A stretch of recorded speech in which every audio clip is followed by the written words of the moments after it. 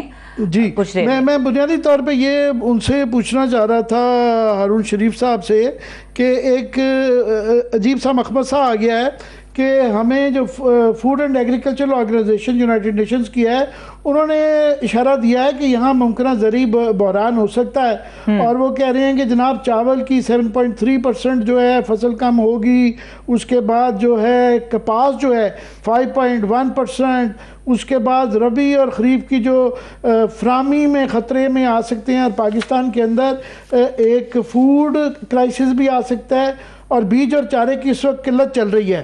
جبکہ I am F کی طرف سے جو آیا ہے انہوں نے کہا جی کوئی اتنا زیادہ فرق نہیں پڑا اور یہ ابھی بھی 4.4% گروتھ ریٹ کا وہ اشارہ دے رہے ہیں اور وہ کہہ رہے ہیں ڈیمیج جو ہے نا $360 بلین کا ہے. سمجھ نہیں آ رہی کس کی مانی جائے اور یا دونوں کے درمیان میں. ہارون شریف ساتھ موجود ہیں ہمارے. جی ہارون, اگر آپ نے میرا سوال سن لیا ہو.